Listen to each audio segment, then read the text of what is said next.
Hello guys, daghan kayong salamat sa pag-follow sa atong Facebook page. Si Dudong Burp ni unya karon na po tayo tilawan.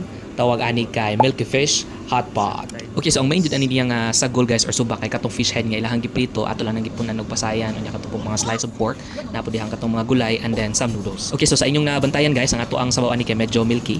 So nag-research ta atong nibawan nga common nila nga gamiton diri kay katong soy milk or katong iba milk para mas creamy ang sabaw. Unya lahi ra jud kung naay rice guys no, so nag-order lang mi usa ka cup na rice kay naghan man sa ni siya kuy sa noodles ani niya. Nya ang katong pork di ay yes pwede ka makapalit og pork diri sa Malaysia. Medyo mahal lang ang pork mo nang gamay ra amo ang gi-order para patagbaw lang sa kami no. Okay nya kani di ay siya guys ang tawag ani niya kay dried soya milk. Pwede na niyo i-check sa YouTube kung saan siya paghimo. Mo ni siya nakapuno sad sa ka-creamy o nakadagdag sa ka-creamy sa kanang pagkaon. Okay, so kani nga pagkaon guys no, I think nindot kani siya kanon labi na kung uwan-uwan. Pero of course pwede pud nimo kanon on a daily basis. Okay, so try ninyo kung ari mo Malaysia. Okay, so mao lang sa ito guys. Salamat sa pag-follow sa atong Facebook page and see you sa next nga video.